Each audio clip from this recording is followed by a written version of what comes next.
Stage 4 మోకాళ్ల అరుగుదలకి నొప్పి లేకుండా కీళ్ల మార్పిడి ఆపరేషన్ చేయబడును. Doctor Ramesh Gajula, endoscopic spine ortho surgeon and pain physician, Panacea spine pain ortho and sleep centre, Uppal, Hyderabad. నిన్న దేశంలోని అత్యున్నత న్యాయస్థానం న్యాయమూర్తి మీద జరిగిన దాడిని తీవ్రంగా ఖండిస్తా ఉన్నాం. ఇటువంటి దాడులు జరగడం అనేది దురదృష్టకరం. ముఖ్యంగా న్యాయమూర్తి పైన దాడి అనే కంటే కూడా ఇది రాజ్యాంగం మీద, రాజ్యాంగ ఆత్మ మీద, అట్లాగే దేశ ప్రజల మీద దాడిగా వర్ణించాల్సిన పరిస్థితి ఉంది. ఎందుకంటే అధికార పార్టీలు, కేంద్రంలో అధికారంలో ఉన్నటువంటి వ్యక్తులు, అధికార పార్టీ ఏదైతే ఉందో అది దేశ ప్రజల మధ్య ఒక గిరిగీసి అసంతృప్తుల్ని, కులోన్మాద చర్యలను రెచ్చగొట్టడం వల్లనే ఇటువంటి దాడులు జరుగుతాయి. ఇటువంటి దాడులు జరగడం అనేది మనం పూర్తిగా యావత్ భారతదేశ ప్రజలుగా ఖండించాల్సిన అవసరం ఉంది. ఎందుకంటే ఈ 12 ఏళ్ల పాలనలో మనకు అది క్లియర్గా కనబడతా ఉంది. కాబట్టి అక్కడ దాడి జరిగిన తర్వాతనే మళ్ళా నాకేదో సంబంధం లేదన్నట్టు నరేంద్ర మోడీ గారు ఒక స్టేట్మెంట్ ఇవ్వడం కూడా దీని వెనుక దేశ ప్రజలు ఏం జరుగుతుందో కుట్ర అర్థం చేసుకోవాల్సిన పరిస్థితి ఉంది. కాబట్టి ఒక పక్కన దాడి చేయమని చెప్తున్న వర్గమే మరో పక్కన ఆ దాడి చేస్తున్న అడ్వకేట్కు మాకు ఎలాంటి సంబంధం లేదని చెప్పి కౌంటర్ స్టేట్మెంట్లు ఇస్తున్నారంటే దేశ ప్రజలు ఏం పిచ్చోళ్ళు కాదు. దేశ ప్రజలు క్లియర్గా అర్థం చేసుకుంటారు, మీ రాజకీయాల్ని, మీ దాడుల్ని అర్థం చేసుకుంటారు. కాబట్టి ఇకనైనా అటువంటి ఉద్దేశపూర్వకమైన దాడులు ఆపకపోతే దేశ ప్రజలే ఖచ్చితంగా తగిన బుద్ధి చెప్తారు పాలకులకు అని చెప్పేసి ఈ సందర్భంగా తెలియజేస్తా ఉన్నాం. నిన్న సుప్రీంకోర్టు ప్రధాన న్యాయమూర్తి తనపై జరిగినటువంటి దాడిని బార్ అసోసియేషన్ తీవ్రంగా ఖండిస్తుంది. అది వ్యక్తి మీద దాడి కాదు, ఈ వ్యవస్థ మీద, తర్వాత రాజ్యాంగం మీద దాడిగా భావించాల్సిందిగా మేము ఈ సందర్భంగా గుర్తు చేస్తున్నాం. ఆ దాడిని మేము తీవ్రంగా ఖండిస్తున్నాం. ముఖ్యంగా ఆయన పలికిన పదాలు ఏదైతే సనాతన ధర్మం మీద పాటించినటువంటి వ్యక్తుల్ని ఇట్లాగే చేస్తామని చెప్పేసి ఏదైతే వ్యక్తి చేసిండో అది తీవ్రమైన చర్యగా మేము భావిస్తున్నాం.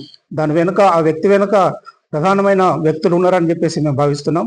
ఈ వ్యవస్థను ఒకవైపు ఆర్టిఫిషియల్ ఇంటెలిజెన్స్ ఉన్నటువంటి డెవలప్ చేస్తున్నటువంటి సందర్భంలో ఒక సనాతన ధర్మాన్ని ఈ దేశంలో ప్రవేశపెట్టడానికి జరుగుతున్న ప్రయత్నాలుగా మేము భావిస్తున్నాం. అది యువతను నిర్వీర్యం చేసే దాంట్లో భాగంగానే ఇది ఈ వ్యవస్థ మీద దాడి జరిగిందని చెప్పేసి మేము భావిస్తున్నాం. ఖచ్చితంగా ఈ దాడిని మేము ఎంత మాత్రం సహించేది కాదు.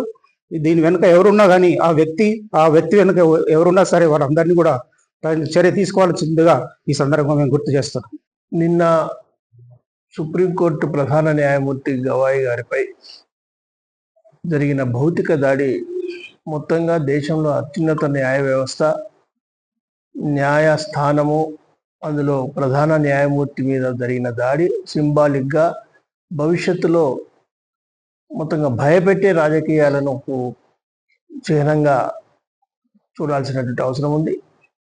ముఖ్యంగా గవాయి గారు ఏమన్నారు, అక్కడ ఏ చర్చ జరిగింది అనే దానికంటే ఎక్కువగా మేము చెప్పిందే వేదము, మేము అన్నదే పాలన అనే పద్ధతిలో ఉండేటువంటి ఒక బలవంతపు రాజకీయంగా భావించాల్సి వస్తుంది. ఎందుకంటే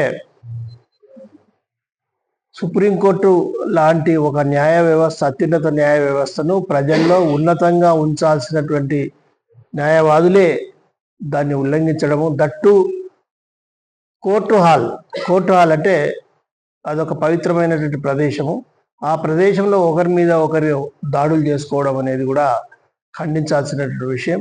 మరి ఇటువంటి విషయాలు పునరావృతం కాకుండా, ఈ సంఘటనలు మళ్ళీ రాకుండా చూసుకోవాల్సినటువంటి అవసరం సెల్ఫ్గా న్యాయవాదులది, అటు ప్రభుత్వంది, ఇటు న్యాయ వ్యవస్థది అని నేను భావిస్తా ఉన్నా.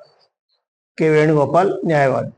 తెలుగులో న్యూస్ కి ఫాస్టెస్ట్ యాప్ ఇప్పుడు టోటల్లీ న్యూ అవతార్లో జస్ట్ 5 సెకండ్స్ లో కంప్లీట్ న్యూస్, సోషల్ మీడియాలో ట్రెండ్స్ కి one stop solution, live TV app, voice search option తో ఇప్పుడే డౌన్లోడ్ చేయండి లేదా అప్డేట్ అయిపోండి.